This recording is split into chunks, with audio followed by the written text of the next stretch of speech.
Discussion, improving leadership skills for emerging leaders, how cultivating quality and standards in Uganda's leadership spectrum can be achieved. On site, I'm joined by Robert Kwewaze, former Deputy Resident City Commissioner, Mbale City. He's also Chairman of the National Resistance Movement, Nakawa too. You're welcome to the program. Thank you, sir.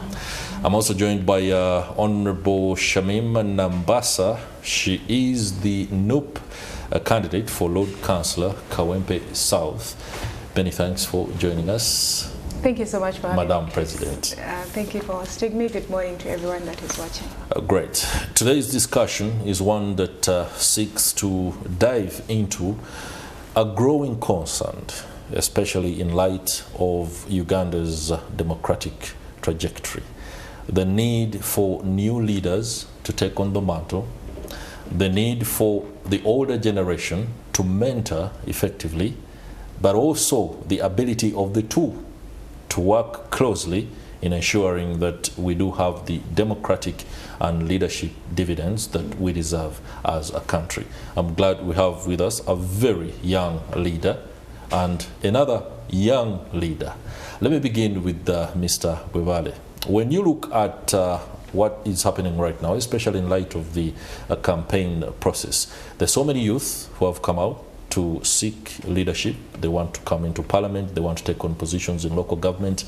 They are part of what Martin Luther King in his time called a creative youthful militancy. Are you, when you see that happening, do you feel good about where Uganda is going? Yeah. Once again, I want to thank you for the invite to this discussion, and also greetings to all our listeners out there. As a country, like you talked about Martin Luther, one time he said that leadership is not a question of standing in comfort or convenience, but it's also at times standing in times of challenge and controversy. As a country, when you see the young leaders coming out, the emerging leaders, in the same terms of those are people like my sister, the President Emeritus, that these are the young people, you see potential in them, but they are creating an opportunity where they can serve in different capacities, whether local government, whether parliament, and other areas of concern. But also it's very important that the timing of certain positions in this country is critical, because some of the younger people who are coming up, like we said earlier, they lack a mentorship. They have what you call emotional intelligence. Some of them, they cannot balance the abilities to influence certain issues in the country. However, it's critical that younger people should rise up, take up leadership, but they shouldn't come with a strategic measure that they should chase those that have been around. Why?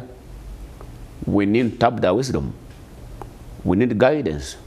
We need the elders to guide us and say, look here, Madam Shamim, or Her Excellency the President, this is how things are supposed to run. But at times, because of lack of team leadership and the mentorship, the approach has been wrong. They're influencing our younger people to do things that are costing some of them. Because as we exercise, you are right, you must actually check yourself. Am I doing this? All of us who have gone through the leadership, I'm proud of her. I followed her when she was running for president. I have been an activist. I have been in leadership of the university and other areas. But we must be organized. Those that are in offices, who are all the people, those are the old youth that have been in leadership of this country in different capacities, in different areas. Because you can't say, Honorable Minister so and so, His Excellency the President, or so and so, they want younger leaders. They were younger leaders. It is a foundation of leading you to the critical leadership of the country or the society. That's right. What's leadership? Because these are just leadership. When we look at it politically, it's a shared influence. Influence or guide with a common goal to achieve a certain group. Influence in a group to achieve a certain goal. So I will encourage that our younger people, where I'm getting out, I'm a younger man, but my age is running with me. we need to organize ourselves. But some people are saying that now the old men and women should pack and go in their homes. Go where? They should pack and go where? Go where? Because even where you're going, you are meeting your mom, your father, you want to pay your school fees, and they say, "Mommy, pack and go where?" In every society, in every family, leadership comes from all areas of family. In every culture, there must be a process. There must be time that you dance and go. But when we talk about terms of democracy, it lies in the hands of the people. People say, look here, it's not NTV. That now your contract has ended, you go away. The contract, of social contract signed by the people of that country, they say, or that village, they say, like Honorable, my sister Shamim has joined me. I ran for LOC 5 in Kampala, in the Nakawa one. I ran with a colleague called Faisal. After beating me, I was second run-up. And he's now enjoying, after signing his money, he went to, that's the charge of younger people. The man won the election very well. I did everything money possible. That's Banda, Chambago, UPK, Tinta, everywhere. After getting his loan, he left Casey and is enjoying life in Canada. I don't know whether she's also going, when she wins, I tell her, Madam, don't go to Canada. Serve our people in okay. Those are very interesting observations and of course do offer a critical insight in how leaders are emerging and how they are being mentored. We shall delve into that a little bit later, especially the fact that some people ought to leave the stage in order for others to come through. Shamim Nambassa, you're part of a creative new militancy across the country, one that is heavily involved in the politics of the day, and if the search for Lord Councilor Kawempe South position is anything to go by, it demonstrates where you want to be. Do you feel any burdens as an emerging young leader? Thank you so much, Chris, for having me, and everyone that is watching. Good morning once again. My name is Shamim Nambassa. I'm a member of the National Unity Platform and the flag bearer of the National Unity Platform on the position of Woman Lord Councillor for Kawempe South. And I want to start this morning by sending my condolences and sympathies to the families that lost people in the previous electoral process on this very day. It was from the 18th during the November massacre. And it's a point for us to reflect and see where our politics is going and what kind of politics we want to have. When you talk about the burden of leadership or any burdens that we face in this current space that we are in, my brother here says that we tell them to park and he asks where do we want them to go. First and foremost, for me, even talking about quality leadership, and there are so many people that are coming off to put it as though we do not have quality leadership in this country, as though we, the young people, are not ready to take up the mantle. But for me, I can only say that leadership can only be trained, and we can only be trained to become better leaders by giving us a chance at actually taking leadership. So the first burden that we face is the fact that we have so many people that have been holding particular positions, but they feel they're not leaving room for the next generation to take space. So we find that we have an issue of a clog in the leadership space, that someone has been in office for 40 years and they feel they still need to stay. But if you're staying, then you're not giving us room for entry. But then also the fact that you're not exiting, you're not allowing for more leaders to come into this particular space. But then also there has been a lot of bastardization of politics and monetarization that makes it quite hard for emerging leaders to actually have a chance at leadership as well. You talk about the fact that the bastardization and monetization of politics doesn't offer the young leaders an opportunity to emerge. What do you mean? First, I want us to look at the cost of campaigns itself, because you find that we are campaigning against people that have been holding offices. You find that we are campaigning against people that are stealing money from the state. We have seen so many examples of leaders who have been in office and they're using their offices to get so many lots of money, which they are in turn bringing into the election. And we see people that go ahead to even pay the electoral commission Constitution to disqualify candidates that are contesting against them. And so we're asking ourselves, if you're using taxpayers' money to actually fight democracy, because for me, for someone that goes ahead to do whatever it is, to even eliminate their opponents from the voters' register just to remain unopposed, that is clearly, you know, fighting democracy. So just in defense of the Electoral Commission, I do not know whether you have substantive evidence that the Electoral Commission was paid to disqualify candidates. I may not have the substantive evidence to that, but we do know how this country operates, and I stand by my words that money is being used to do a lot of things in this country. Interesting submission there. Mr. Webale, you spoke earlier about the fact that when the young leaders ask the older leaders to go, where should they go? I don't think that's a question that should suffice, because there must be a clear system of transition where retirement is mandatory, is expected, and that you can serve and comfortably go and also receive some of the service that you could have offered over the years. It shouldn't be something that causes discomfort among the veterans or the older politicians when you are required to finally leave the stage. I agree. Now, first of all, I want to, my sister, I'm proud of her. My career built for the future. They are futuristic in terms. She must come to her, talk about money issues that have been 40 years. I want to bring her attention that I've never seen our councillors in NUP country then very little money. I've never seen a councillor, most of the councillor cases here, they are NUP and FDC. Nobody has ever received salary. That we know for us now today, this money is so much, we can earn with the council of Bruda or Kawale. The issue of case of resident, our speaker who is contesting Shamim Kawempe, you know what happened? Now, the issue of 40 years is not important here. Whether you are 40, whether you are 100, whether you are ugly, when you are handsome, when you are what, in terms of democracy, it's defined that the powers belongs to the people.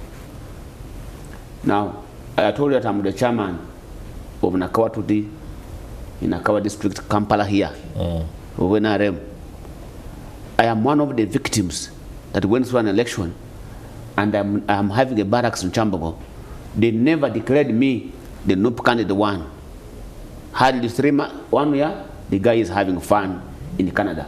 Up to the president is hopeless. Now, as young leaders, we encourage you to participate in election, and the systems that have been put in place by the government in power. You are talking about money issues, salaries, electoral commission. No. As a student of Makerere and a product of Makerere, as a person we believe in as a country, actually for us to have hope in you as a younger person, we imagine, because there's no open space. Check. We must have evidence. Justice Bamukama is not above the law or any commissioner. Once we have the evidence, we shall pursue the guy and say, look here, why do you declare Waverley?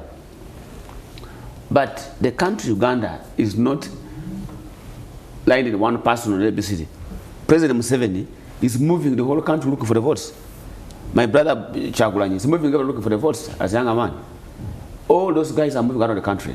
So let's concentrate on East Uganda, build the country at one, and we work as a country. On the issue of younger people, or the burdens of leadership, you can't say burden when you are here on TV, expressing yourself, saying your idea. This uniform you are putting on is very expensive. I want to bring this information. Question. I don't think she I aware that the uniform is putting on is very expensive to get it. Sure? I can't even have it. Just like you're putting on a very expensive suit. You're putting on a very expensive suit. You don't even know the cost of this. Yes, but that, of course, I was given by well-wishers. Also have this 6 months. Wow. All right. Now, but help me answer the question. Now, why shouldn't there be acceptance of the realities of age, biology for leaders? You speak about the social contract, but people need to be guided in order to make decisions or go for the things that benefit them. If you say it's a social contract, and even if somebody is 90 and above, frail, unable to do the basic things that they ought to go about on a daily basis, they honestly don't have to cling on a social contract. You know, those participating in the program, some of them don't have information. They're coveting over the leader like her instead of the difference between her and President Museveni and Bobi Wine for her is running a local government job and a local government arrangement. They should go to people and vet her. Whether your age, whether it lies in the hands of the people. She's a pharmacist. A country is looking for scientists for information. You're suggesting she should She's a scientist, stay in the but she has pharmacy? opted to leave science because there's what there are courses in this country that do not address the national development demands. For her, she's a course that can address national development demands. But she's saying, now, look here, I have come here, I can serve local government. We are saying, go ahead, people will give you. We are saying, look here, Museveni, you have come, you want to contest, go ahead, people will vet you. Look here, Beboy, come, go ahead and vet you. Now, but once we become petty in matters of national importance, the country is going to lose track. And these younger people here we are having, they must be mentored, they must be guided well, so that when she moves or he moves, the destination is clear. But here they say, look here, let's move to Lumbe, to Kuboyo, Wakoti, to Kuboyo, and that's another. No. Those are grave accusations, and because of the interests of our time, I'll allow Shamim Nambassa to clarify on matters of Okurumba and beating people. Looking for prayers. Are you beating people? We are praying. I think we saw what happened in Chiruhura. No prayers. Good leaders must pray for their leaders. Let me expect that her prayers is praying the country gets good leaders. She has told me that she's going for prayers. So let's pray that the country, the leaders who are in office. All right. Shamim, wrap this up and clarify, because we are going to Gulu, where we have to close and talk to the minister there who is contesting.